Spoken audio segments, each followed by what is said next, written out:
అందరికీ నమస్తే. నేను మీ రాకేష్ కృష్ణన్, తెలంగాణ రాష్ట్ర యూత్ కాంగ్రెస్ అధికార ప్రతినిధి. గత 9.5 ఏళ్లుగా ఈ తెలంగాణ రాష్ట్రాన్ని పరిపాలించినటువంటి బీఆర్ఎస్ పార్టీ, ఆనాటి ముఖ్యమంత్రి కె చంద్రశేఖరరావు గారు ఏ సంస్థను కూడా, ఏ శాఖను కూడా వదలకుండా అన్నింటిలో వారి యొక్క అవినీతి తిమంగళాలను పెంచి పోషించి అన్ని సంస్థలను నిర్వీర్యం చేసి అన్ని శాఖల్లో వీళ్ళు చేసినటువంటి అవినీతి కానీ అరాచకాలు కానీ అంతా ఇంత కావు. మనం మొన్ననే చూసినాం, గొర్రెల పంపిణీ పథకంలో ఆ స్కీమ్లో జరిగినటువంటి అవినీతి కానీ అక్రమాలు కానీ. ఒకే బైక్ మీద 126 గొర్రెలను రోడ్డు మీద రవాణా చేసినట్లుగా దానికి ఛార్జీ వేసినటువంటి ఉదంతాన్ని గతాన్ని మనం చూడడం జరిగింది. ఒక మాట ఆలోచన చేద్దాం. ఈ మధ్య సీఎం రిలీఫ్ ఫండ్కు సంబంధించినటువంటి చెక్కుల వ్యవహారం బయటకు వచ్చింది. మాజీ మంత్రి, సిద్దిపేట ఎమ్మెల్యే, మాజీ మంత్రి తన్నీరు హరీష్ రావు గారి యొక్క పర్సనల్ అసిస్టెంట్గా పనిచేసినటువంటి వ్యక్తి జోగుల నరేష్ కుమార్, ఆ వ్యక్తిని అడ్డం పెట్టుకొని తన్నీరు హరీష్ రావు అనేటువంటి వ్యక్తి 6 అడుగులు ఉన్నటువంటి మెదడు మోకాళ్ళలో జారినటువంటి తన్నీరు హరీష్ రావు ఇవాళ జోగుల నరేష్ అనే వ్యక్తిని కేంద్రంగా చేసుకొని వానితో దాదాపుగా 300 సీఎం రిలీఫ్ ఫండ్కు సంబంధించినటువంటి చెక్కులను పేద ప్రజలకు వైద్యం నిమిత్తం వారు చేసుకున్నటువంటి వైద్యానికి రాష్ట్ర ప్రభుత్వం సీఎం రిలీఫ్ ఫండ్ కింద ఇచ్చేటువంటి సహాయాన్ని వారి యొక్క అకౌంట్లకు ప్రత్యేకంగా ట్రాన్స్ఫర్ చేసుకొని వాళ్లకు చేరాల్సినటువంటి సహాయాన్ని వీళ్ళు మరల్చడం జరిగింది. వీళ్ళు ఏ విధంగా సీఎం రిలీఫ్ ఫండ్లను సంబంధించినటువంటి చెక్కులను మాయం చేసిండ్రంటే, ఒకే ఇంటి పేరుతో కూడినటువంటి వ్యక్తి ఎవరైనా ఇవాళ సీఎం రిలీఫ్ ఫండ్కు దరఖాస్తు చేసుకుంటే ఆ ఇంటి పేరు కలిగినటువంటి మరొక వ్యక్తిని తీసుకొచ్చి చెక్కు విడుదలైన వెంబటే ఆ వ్యక్తి అకౌంట్లో ఆ సొమ్ము జమ చేసి ఆ వ్యక్తికి 1000-2000 రూపాయలు ఇచ్చి మిగతా మొత్తాన్ని ఆ వ్యక్తి ద్వారా డ్రా చేసుకొని తీసుకున్నటువంటి చరిత్ర వీళ్ళకు ఉన్నది.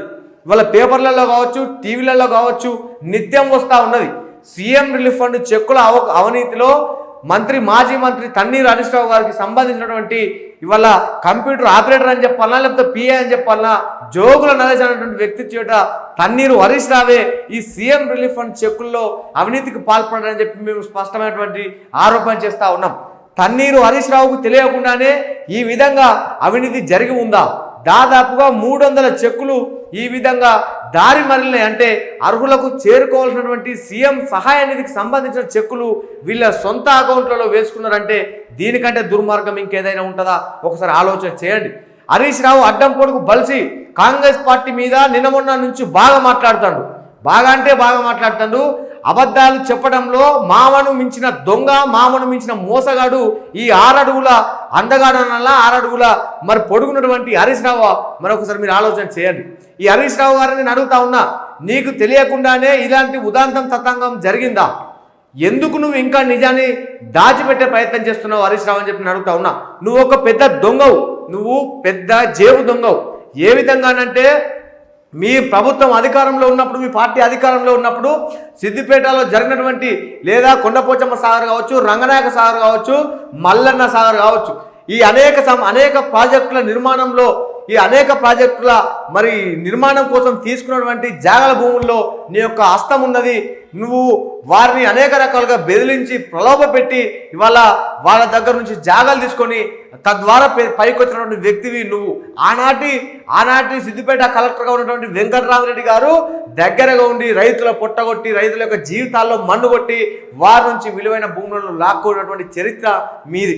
కాబట్టి నేను మాట ఏమంటున్నా అంటే, తన్నీరు హరీష్ రావు గారిని ఈ సీఎం రిలీఫ్ ఫండ్ చెక్కుల్లో జరిగినటువంటి గోల్మాల్ కావచ్చు, అవినీతి కావచ్చు, తన పిఏగా పనిచేసినటువంటి జోగుల నరేష్ను తక్షణమే విచారించి తద్వారా హరీష్ రావు గారిని కూడా ఈ కేసులో తన పేరు కూడా ఉంటుంది, తన పాత్ర కూడా ఉంటుంది. కాబట్టి నిష్పక్షపాతంగా విచారణ చేసి సిద్దిపేట ఎమ్మెల్యేగా ఉన్న తన్నీరు హరీష్ రావు గారిని తక్షణమే జైల్లో వేయవలసిందిగా నేను విజ్ఞప్తి చేస్తా ఉన్నా. ఎందుకంటే తన్నీరు హరీష్ రావు అంటాడు ఒక ఆర్థిక మోసగాడు. గతంలో ఇరిగేషన్ శాఖకు మంత్రిగా వ్యవహరించినటువంటి ఈ దొంగ కాళేశ్వరం ప్రాజెక్టు నిర్మాణం కూడా ఈ దొంగ హయాంలోనే జరిగింది. కాళేశ్వరం ప్రాజెక్టు ఇప్పుడు ఏ విధంగా నిరుపయోగం మారిందో మనందరికీ తెలుసు. కాసులకు, అవినీతి సొమ్ముకు కకృతి పడేటువంటి ఈ దొంగ హరీష్ రావు ఇవాళ చివరికి సీఎం రిలీఫ్ ఫండ్ సంబంధించినటువంటి చెక్కులను కూడా పేదల్లోకి ఇవ్వాల్సింది పోయి పిఏను అడ్డం పెట్టుకొని ఆ సొమ్ముతో ఇవాళ 100 ఎకరాలు, 1000 ఎకరాలు భూములను కొనుక్కొని 1,00,00,000 కోట్ల రూపాయలకు ఎదిగినటువంటి ఈ తన్నీరు హరీష్ రావు గారిని తక్షణమే తెలంగాణ సమాజమా మీరంతా చీకొట్టండి. తెలంగాణ రాష్ట్ర పోలీస్ శాఖకు కూడా నేను తెలియజేస్తా ఉన్నా, తన్నీరు హరీష్ రావు గారిని విచారణ చేసి ఈ కేసులో వారిని దోషిగా తేల్చి ఎట్టి పరిస్థితుల్లో వారిని జైల్లో వేయవలసినటువంటి బాధ్యత మీ మీద ఉందని చెప్పి నేను తెలియజేస్తా ఉన్నా.